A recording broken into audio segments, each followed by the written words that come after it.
pessoal, tudo bem?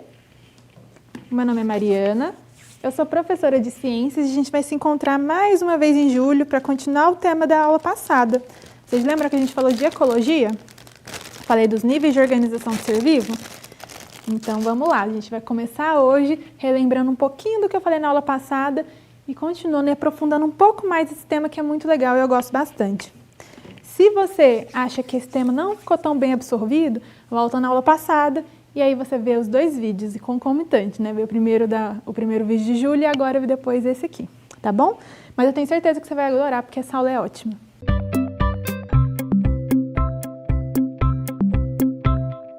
Você está pronto para aumentar suas habilidades para se tornar um cientista?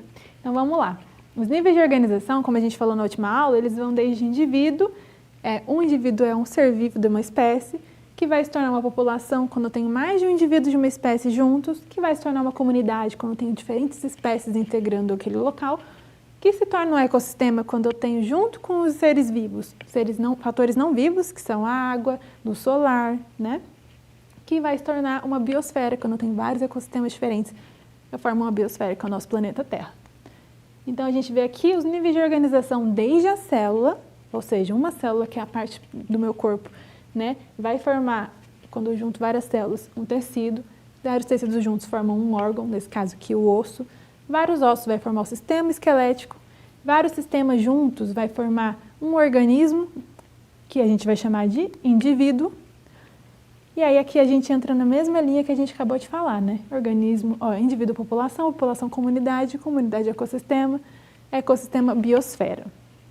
Como eu já falei, gente, tá difícil, volta um pouquinho na aula que lá eu aprofundo muito mais esse tema. E aí, não só eu, que gosto de falar de ecologia, mas os artistas também gostam. Olha esse quadro que eu trouxe, essa obra de arte feita em 1820 pelo Oliver Goldsmith. Ele retrata aqui os animais, todos muito juntinhos e amigáveis, né? Você vê que nada está acontecendo ali de uma forma que tenha acontecido uma briga ou um desentendimento entre os animais. Está todo mundo muito bem. Tem um leão perto de um tigre perto de um urso polar. Isso normalmente não acontece, né? Porque o habitat do leão é um lugar, o do tigre é outro, o do urso polar é outro. Eles não vivem na mesma floresta, né? Por exemplo, a girafa e o elefante são da savana junto com o leão. Já o tigre, ele é asiático, né? De outro ambiente. Tem aves ali também, árvores. A gente está aqui observando formas de vida diferentes. Tem vegetais, animais, tá? Deve ter micro-organismos, com certeza. Mas aqui a gente não está vendo representado nenhum meio abiótico. Tem o solo, na verdade, né? Mas está focando muito nos animais. Guarda essa imagem que eu vou passar uma outra imagem agora e a gente vai ver a diferença. Essa imagem também é do Oliver Goldsmith, de 1820 também. Aqui ele já vai retratar os animais de uma forma menos harmoniosa. Tá todo mundo brigando ali, ó. Foca brigando com o leão marinho, que tá brigando com o urso polar, que tem um peixe-espada ali embaixo. Tem ali atrás um ciclone acontecendo, barco caindo com pessoas, baleia. É uma bagunça esse negócio aí, né? Mas olha como é que tá bem marcado a presença da água e do ciclone ali atrás, né? Ou seja, tá marcando já um meio abiótico com meio biótico, os animais interagindo com a natureza. Aqui a gente podia dizer que é um ecossistema, mas é um ecossistema falso, né? Porque na natureza, normalmente, a gente não vai encontrar esses animais vivendo juntos, no mesmo lugar. Então, é bem legal a gente estudar ecologia, porque a gente começa a perceber que os animais têm um lugar que eles gostam de viver. Não é porque eles gostam, escolhi e vou morar aqui. Mas é porque aquele meio é um ambiente normal, é o ambiente mais propício para que ele consiga continuar vivendo ali. Tá? Isso não é à toa, a natureza é muito sábia. Então, esse quadro aqui ele está mostrando que se a gente juntar uns animais de outros ambientes, talvez haja uma briga muito feia, né? E aí, nisso eu vou entrar aqui com vocês numa parte da ecologia que eu acho muito interessante, que são as relações entre os seres vivos. Elas podem ser harmônicas ou desarmônicas. E o que significa? As harmônicas, elas são relações onde não há prejuízos de ninguém. Então, tem uma espécie se relacionando com outra espécie, está todo mundo feliz, ninguém se prejudicou. Enquanto as relações desarmônicas, pelo menos um deles vai ser prejudicado, tá bom? E aí, essas relações podem acontecer de forma intraespecífica ou interespecífica. Mas fica calmo que eu vou explicar daqui a pouquinho. Essa palavra é diferente, mas você vai ver que é muito fácil de entender. A intraespecífica significa que é entre os indivíduos da mesma espécie, enquanto a interespecífica ela acontece entre indivíduos de espécies diferentes. tá? E aí, então, vamos ver. As relações intraespecíficas, como eu disse, intra significa dentro de, durante, próximo ao centro ou interiormente. Por que eu coloquei prefixo? Porque a parte intra da palavra, ela vem antes. Ela é prefixo, a parte da palavra que vem antes. Então, ela vai te mostrar que as relações estão acontecendo dentro de uma determinada espécie. Tá? Essa relação está acontecendo dentro de uma espécie de onça, dentro de uma espécie de pássaro, indivíduos da mesma espécie. Tá? Enquanto as relações intraespecíficas, ou seja, de seres vivos da mesma espécie, podem ser harmônicas, elas também podem ser desarmônicas. Não é só porque eles são da mesma espécie que eles vão ser sempre, vão se dar sempre bem um com o outro. Às vezes eles podem ter uma relação não tão boa. E aí, como é que eu chamo essa relação harmônica entre a mesma espécie, indivíduos da mesma espécie? Ela pode ser sociedade ou colônia. Enquanto as desarmônicas a gente vai chamar de canibalismo ou competição. E aí eu trouxe aqui uma imagem bem legal para vocês perceberem. A sociedade, ela é quando indivíduos da mesma espécie se juntam, tá? E para que eles consigam alcançar um objetivo em comum, que vai ser bom para todos eles. Então pensa, se eu falo que eu vou abrir uma sociedade com uma pessoa, uma empresa que é uma sociedade, a gente tem uma mesma ideia, a gente vai juntar nossas ideias, né, que são parecidas ali, ou são similares, ou então são próximas, ou então são a mesma ideia, e a gente vai fazer com que aquela ideia aconteça, porque juntos a gente é mais forte. Então a ideia da sociedade é essa, de que juntos são mais fortes. A gente vê a formiguinha ali agindo em sociedade. Elas vivem bem separadamente? Podem viver separadamente, mas elas viram que juntas elas conseguem viver melhor. Isso é uma relação harmônica. Enquanto uma colônia é um pouquinho diferente da sociedade. Na colônia, os indivíduos daquela espécie, como eu trouxe aqui o coral, eles necessariamente ficam juntos, tá? Anatomicamente, eles querem parecer maior mesmo, porque a gente sabe que a formiga ela é um serzinho só, pequenininho, né? E a gente sabe que quando ela se junta, ela fica bem mais forte. A abelha também, né? O cupim também. No caso da colônia de corais, a gente não sabe que o coral é um micro ser. A gente acha que o coral é tudo isso, mas na verdade aqui tem vários indivíduos de corais que formaram essa colônia para parecer maior, tá? E assim eles abrigam outras espécies. Por que isso aqui é uma relação harmônica? Porque todo mundo está feliz aqui, ninguém se prejudicou. Aí a gente vai para as relações intraespecíficas desarmônicas, ou seja, alguém vai se prejudicar nesse meio dessa relação. O canibalismo, a gente já sabe o que significa, né? Quando a gente sabe que canibalismo significa você predar alguém da sua própria espécie. Aí eu trouxe aqui a imagem do louva-a-Deus, que é bem famoso até. No momento da reprodução do louva-a-Deus, a fêmea come o macho todinho. E por que ela faz isso? Porque ela entende, né, dentro do instinto dela, que quando ela come o macho, ela aumenta 50 vezes a chance dela ter mais ovos.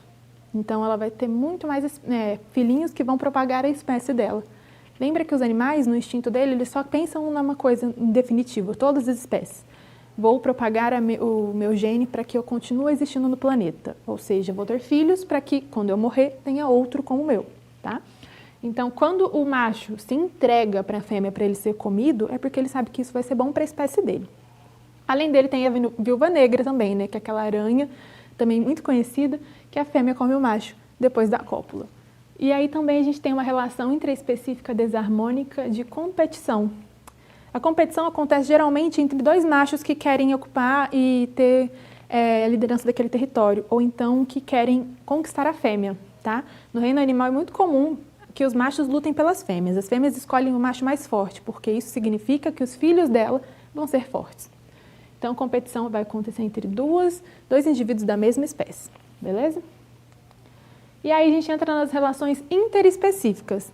Inter é um prefixo que significa no interior de dois, entre, no espaço de, ou seja, uma relação no interior de duas espécies diferentes, beleza?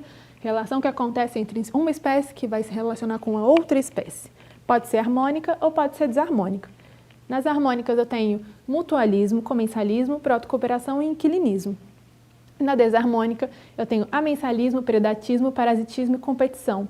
Aqui junto do predatismo eu tenho também o herbivorismo, tá? Eu vou falar mais sobre ele na frente. O comensalismo, ele acontece da seguinte forma, ele é uma relação interespecífica harmônica. No comensalismo eu não tenho a necessidade de me relacionar com aquele ser vivo da outra espécie. Mas se eu me relaciono com ele, eu fico bem. E ele não perde nada também, tá? Então, como é que é isso? Eu trouxe aqui o exemplo do Procurando Nemo, né? O Nemo junto com o Jack. Você lembra desse camarãozinho? Ele tem uma fixação em deixar tudo limpo. Por quê? Porque os camarões são como se fossem as baratas do mar, eles comem sujeira mesmo. O Nemo fica feliz com isso? Na verdade, para ele tanto faz como tanto fez, né? Não muda nada na vida dele. Ele não tem uma fixação em ficar limpo, mas ele está ajudando o Jax, que está comendo a sujeirinha dele. Então, no comensalismo, a gente tem uma espécie que se beneficia e a outra que para ela tanto faz, mas também não faz mal, tá? Enquanto no mutualismo, a gente tem uma relação de dependência. Uma espécie depende da outra para continuar bem. Então, elas se ajudam, elas se juntam e se ajudam. E aí eu trouxe aqui o exemplo do cupim. O cupim, ele come madeira. Também pode comer terra, né? Mas nesse caso aqui, come madeira. E aí o que acontece? O cupim, ele tem dentro do intestino dele um protozoáriozinho que vai ajudar ele a digerir a madeira, porque ele sozinho não consegue digerir a madeira, ele não ia dar conta de comer. E para o protozoário que está dentro do intestino dele é super bom também, porque ele tem uma casa. Ele precisava dessa casa para se alimentar. Ele não ia conseguir viver sem o intestino do cupim. Então, nesse caso, o protozoário que está no intestino está feliz e o cupim também está feliz. Uma relação mutualística. Os dois estão felizes e os dois dependem um do outro para sobreviver. Um outro exemplo que a gente vê aqui são os líquens. Os líquens são associações entre fungos e algas, que ficam bem no tronco das árvores. Já viu aquelas manchinhas clarinhas que tem no tronco das árvores? Às vezes ela está mais vermelha. Aquelas manchas indicam a indicação de que elas têm uma indicação de que o ar está limpo, que o ar está bom, ou que o ar não está tão bom, dependendo da cor dela. E aí, nessa relação interespecífica harmônica de líquens, eu tenho o fungo, que não conseguiria viver naquela árvore sem a alga, que também não conseguiria viver na árvore sem o outro, entendeu?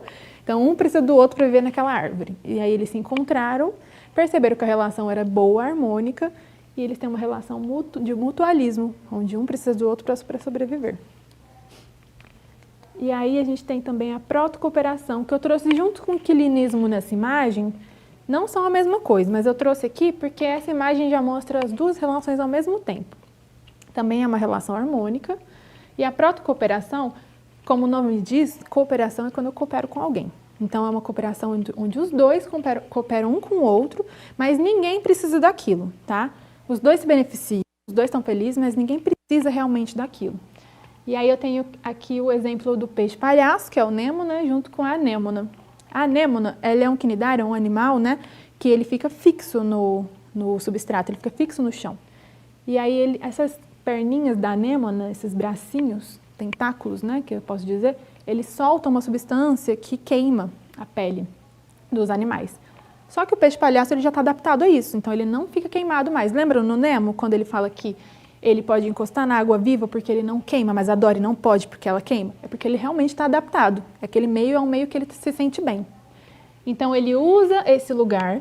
E aí, por que a anêmona fica feliz? Porque ele come os parasitas que estavam ali enchendo o saco da anêmona. Ah, eu não quero esse parasita. Vai lá e come o parasita.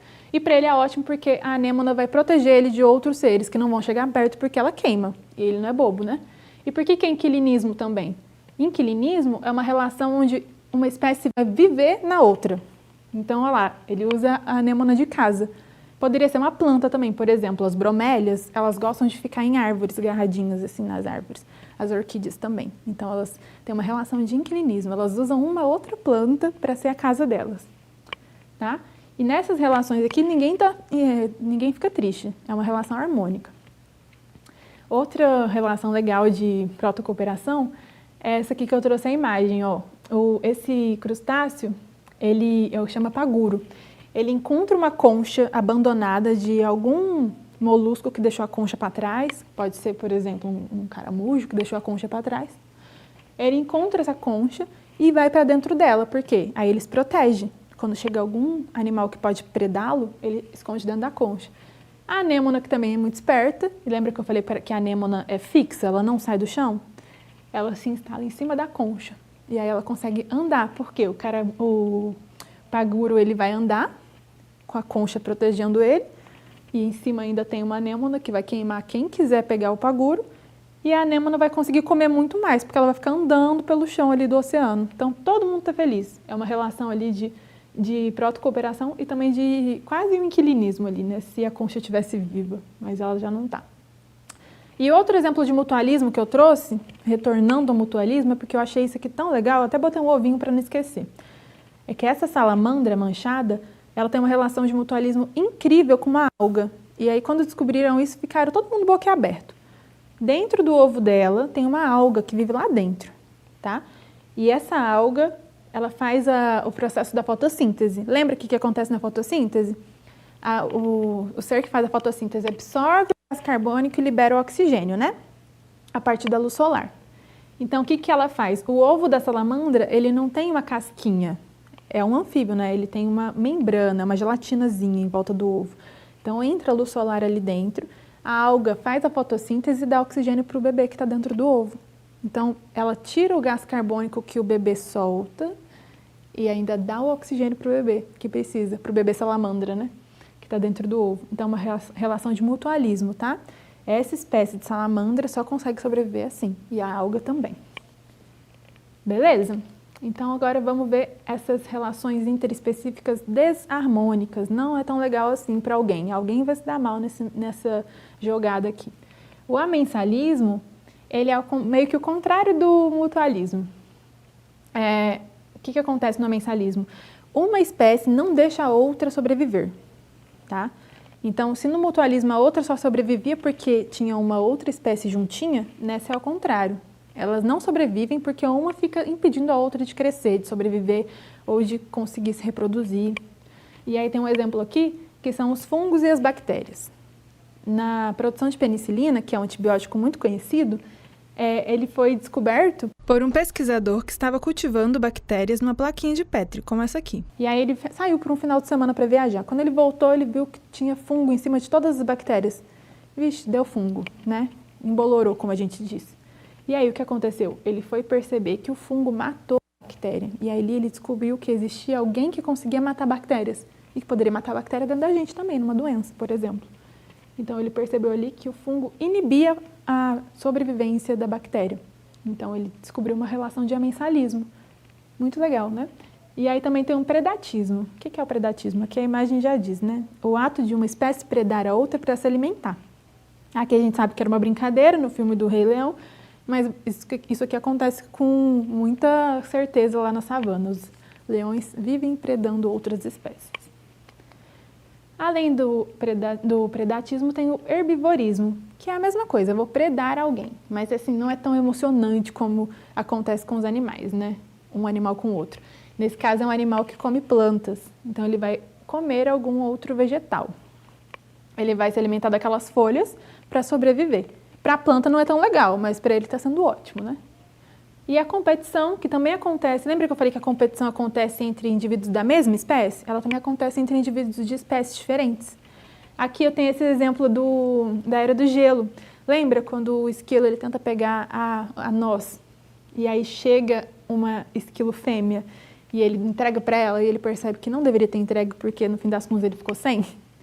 Eles estavam competindo. Aí você vai falar assim, professora, mas são 2 esquilos, são da mesma espécie. Não. Lembra que quando ela foge com a noz, ela abre os braços e sai voando? É esse esquilozinho aqui que tem a capacidade de planar no ar. São espécies diferentes. Ele não dava conta de fazer isso. Daí o que aconteceu? Caiu no chão. Então eles competiram pela noz e ela saiu ganhando. E aqui eu tenho parasitismo, relação desarmônica que acontece onde um ser vivo vai parasitar o outro, tá? Ele vai parasitar como? Por exemplo, chupando sangue. Olha o carrapato aqui, que a gente conhece bastante. Ou no caso aqui do cisticerco, né, da esquistossomose, na verdade, do esquistossomo, que entra dentro do pé da pessoa que entrou no lago desconhecido, vai para a barriga e causa aquela doença chamada barriga d'água. O que acontece? O verme entra no intestino dessa pessoa e começa a se alimentar dos nutrientes do intestino dela. E vai criando uma água de inflamação dentro da barriga, por isso que fica tão grande a barriga da pessoa. São, então, seres vivos que conseguem sobreviver só porque eles ficam sugando a energia do outro ser vivo, tá bom? Parasitismo, o nome disso. Bom, gente, essas são as relações que acontecem entre os seres, né? Entre os animais, plantas, todos os seres vivos. E aí, a partir dessas relações, a gente pode trabalhar a questão da cadeia alimentar. Vocês já viram isso com certeza, mas a cadeia alimentar, o que acontece? É quando a energia passa de um ser para o outro ser na natureza. Começando do produtor, que é aquele ser que faz a fotossíntese, que consegue a energia dele através da luz solar, passando pelo consumidor primário, que é um herbívoro que vai comer a planta ou o fruto, vai para o consumidor secundário, que vai se alimentar do primário, e o decompositor, que vai fazer a decomposição do consumidor secundário, no caso, quando ele morrer, né? Então, a cadeia alimentar, ela vai trazendo uma setinha onde a energia sai do produtor e vem até o decompositor. E aí, o decompositor retorna essa energia para o solo, tá bom? Então, a gente entendendo esses conceitos, a gente consegue trabalhar, por exemplo, agora o conceito de habitat. O que é isso? Lembra que lá no início eu disse que o tigre e o leão não viviam no mesmo habitat? O que significa isso? O habitat é o lugar onde ele vive, onde ele se sente melhor na natureza, porque ele consegue se reproduzir, se alimentar, né? E tem um ciclo na cadeia alimentar, onde ele come alguém e ele é alimento de outro alguém, tá? Então, a cadeia alimentar, ela não está ali por acaso. Aqueles seres têm uma dependência um do outro. Se a gente tirar um, vai desequilibrar o ecossistema, vai desequilibrar o habitat. Então, o habitat ele pode ser terrestre ou ele pode ser marinho, aquático, né? Pode ser em rio, pode ser em mar, pode ser em cachoeira. Então, a gente vê aqui que o oceano é o habitat de um recife de corais e de todos os seres vivos que vivem nesse recife, tá bom? E além disso, a gente também tem um conceito de nicho ecológico. O que é o nicho ecológico? É uma junção de tudo isso que a gente viu até agora, que é como se fosse o modo de viver daquela espécie. Então, a gente vai entender como nicho ecológico quando a gente junta vegetação, temperatura, nidificação, que é conseguir fazer um ninho ou reproduzir, e os alimentos e nutrientes. Tudo isso significa o nicho ecológico. Então, a gente sabe, por exemplo, que o nicho ecológico é diferente do habitat, porque ele vai falar, o nicho ecológico vai falar da função que a espécie tem naquele lugar que ela vive, e o habitat vai falar simplesmente do local, tá? Essa aqui vai ser uma imagem que vai mostrar para vocês, se você achou que está confuso. Aqui a gente consegue ver que a zebra e a girafa vivem no mesmo habitat, né? Na savana. Por que elas não estão competindo por alimento? Porque cada uma tem seu nicho ecológico. Uma se alimenta de gramínea, de grama, e a outra vai se alimentar de árvores bem altas, porque ela consegue pegar as folhas altas com o pescoço longo dela. Então, elas não competem porque elas estão no mesmo habitat, mas em nicho ecológico diferente, tá? Aqui a gente também consegue perceber, ó. O mico-leão-dourado é uma espécie encontrada apenas na Mata Atlântica. Costuma ser avistado em grupos familiares, vive cerca de 8 anos. A sua dieta apresenta frutos, alguns invertebrados e pequenos vertebrados. É responsável pela dispersão de uma grande quantidade de sementes e, portanto, é muito importante para o bioma onde ele vive, né? Que é a Mata Atlântica. Então, a gente consegue perceber o quê? Qual é o habitat do mico-leão-dourado? A Mata Atlântica, que é onde ele vive. E o que é o nicho ecológico dele? Aí a gente vai falar de tudo isso que a gente viu nesse texto, né?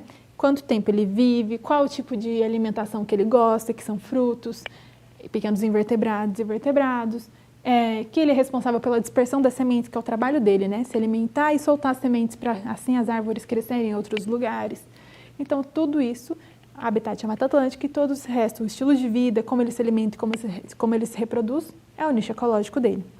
E além desses conceitos que eu trouxe para vocês, o último e o mais legal, na minha opinião, é o de adaptação corporal, que a gente vai entender que os seres vivos se adaptam para continuar na natureza de acordo com a defesa que eles precisam ter para se defender de alguma espécie ou de algum perigo, a alimentação que eles têm, a reprodução e o ambiente. Então, como é que a gente vê as adaptações corporais para a defesa? Olha só que legal aqui, a gente tem camuflagem e mimetismo.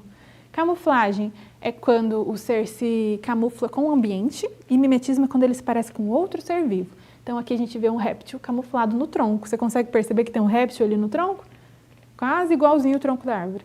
Aqui a gente tem um peixe se camuflando com areia no solo onde ele vive. E aqui tem uma orquídea que faz um mimetismo com a abelha fêmea, né? Que é a abelha rainha que a gente diz. Para ela não receber o ataque de outros insetos, ela coloca como se uma abelha fêmea ou a abelha rainha estivesse ali comendo o seu pólen. Então, esse é um mecanismo de adaptação corporal para defesa. A gente também tem adaptação corporal para alimentação. Veja o bico dos pássaros. O pica-pau tem um bico que vai deixar ele adaptado para quebrar, para furar madeira, para talhar madeira. Granívoros são aquelas aves que conseguem quebrar grãos muito, muito duros, como se fosse quebrar uma noz e abrir ali, sabe? Ele consegue se alimentar desse tipo de fruto porque ele tem um bico adaptado para isso. Tem vários tipos de bicos. Tem o bico filtrador, por exemplo, aqui nos flamingos, que é como se ele fosse uma escumadeira que a gente frita coisa em casa. Insetívoro, que é um bico bem pequenininho para comer insetos. Nectarívoro, que é aquele bico de beija-flor que vai entrar dentro da flor e sugar o pólen. O néctar, na verdade, né? Então, são adaptações corporais que as aves sofreram. Tem também outras adaptações, né? Por exemplo, a língua do tamanduá é uma adaptação corporal, porque a língua dele é tão comprida que entra dentro do formigueiro sem que ele tenha que entrar inteiro junto com a língua. Só a língua dele já faz o serviço. Pega as formigas e ele vai embora. Também tem a adaptação corporal de reprodução, né? Então, como é que a gente vê isso? Os peixes, que foram os primeiros animais a habitarem aqui, animais vertebrados, né? A habitarem o nosso planeta, eles têm um ovo bem pouco desenvolvido, uma membraninha bem molinho, muito fácil de perder esse ovo. Muito fácil, quando eu digo de perder, de não nascer, né? A gente vê que os ovos são inúmeros e nascem pouquinhos peixes. Enquanto que depois vieram os anfíbios com os ovos um pouquinho mais desenvolvidos, mas ainda dependentes da água. Vieram as aves e répteis com os ovos bem mais casca dura mesmo, que isso consegue fazer com que os animais consigam se reproduzir mais e ter mais espécies perpetuando. E por último, os mamíferos que desenvolveram a placenta, que é o momento onde o embrião se cresce dentro da fêmea e todos os nutrientes que ele precisa vêm da mãe e ela consegue carregá-lo até o nascimento. Isso é uma adaptação corporal que garantiu que os mamíferos, por exemplo, reinassem o planeta. A gente tem muito mais mamíferos hoje em dia do que todos os outros, todas as outras classes de animais. E é importante lembrar que os vertebrados, eles são aqueles animais que têm a vértebra, a notocorda, né? Os mamíferos são os mais adaptados dentro deles, dentro dos vertebrados. Mas nos invertebrados a gente tem os insetos, artrópodes, né, na verdade, como um grande número de populações habitando o planeta. E aí, para completar as adaptações corporais, eu tenho também em relação a como eles se portam no ambiente. Então, por exemplo, o ambiente terrestre arbóreo vai obrigar animais que conseguem se adaptar a esse ambiente. Os macacos desenvolveram cauda e aí eles conseguem se locomover muito mais no ambiente arbóreo do que os outros animais que estão ali, a não ser os pássaros que têm capacidade de voar, que também já é uma outra adaptação. Mas tem os bípedes, que são os animais que conseguem ficar em pé em apenas 2 membros, e os quadrúpedes, que ficam em 4 membros, tá? Aqui nas adaptações corporais que eu trouxe, a gente consegue ver as adaptações do esqueleto, tá? Então, essa repetição de esqueletos que acontece de húmera, radiúna, metacarpo e falanges, que a gente está falando do braço, ele se repete tanto no braço do homem, na pata dianteira do cavalo, na asa do morcego e na nadadeira da baleia. Esse padrão de ossos que a gente tem se repete em diferentes espécies de mamíferos. E isso não só nos mamíferos, tá? Também tenho répteis, também tenho aves que repetem esse mesmo padrão. E aí eu comprovo isso como sendo um padrão evolutivo quando eu vejo o caso do peixíbio. O que é o peixíbio? É um peixe com anfíbio, é um peixe na transição entre peixe e anfíbio. O que eu trouxe aqui foi o tiktaalik. O tiktaalik, que é esse peixe aqui, como você consegue perceber, ele tem um pezinho na terra, um pezinho na água, porque ele está na transição. A gente entende na biologia, né, os evolucionistas entendem que essa espécie aqui, eles encontraram um fóssil dele e ele tem características que mostram um peixe que começou a entender o território terrestre, conquistar esse território terrestre. Depois dele veio a evolução trazendo os anfíbios, que são os animais que ainda dependem da água para fazer reprodução, mas já conquistaram o território terrestre, que são sapos, salamandras, né, que a gente conhece.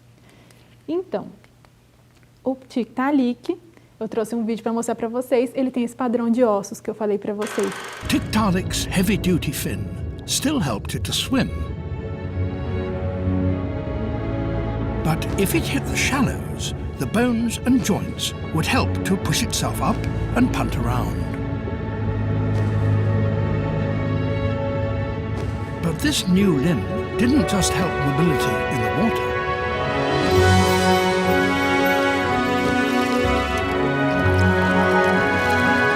It became the driving force behind one of the most spectacular events in evolutionary history. The arrival of the first vertebrate animals on land.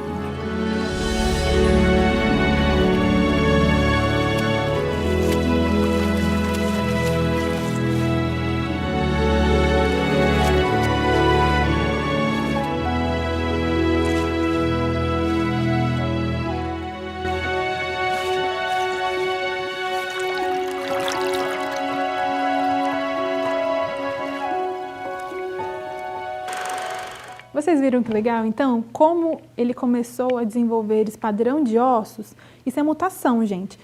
A nadadeira dele começou a seguir um padrão de ossos que ela se tornou um punho. Então, ela conseguia apoiar o chão para caminhar. Outra coisa que ele se adaptou também foi nos ossos do pescoço. Antes, os peixes só tinham esse padrão aqui de ossos que fazer com que eles ficassem com o pescoço fixo. E agora ele já tem um movimento de pescoço. E isso é muito importante para conquistar o território terrestre também, porque ele está andando, ele precisa levantar a cabeça para observar em volta dele, né? Então, esse peixe aqui é um peixe que mostra pra gente, como se fosse um fóssil vivo, né? Que mostra pra gente uma classe indo para outra. Isso é muito legal. E aqui a gente tem uma comprovação das adaptações corporais e como a ecologia está sempre em desenvolvimento, né? É o estudo da vida que está sempre mudando.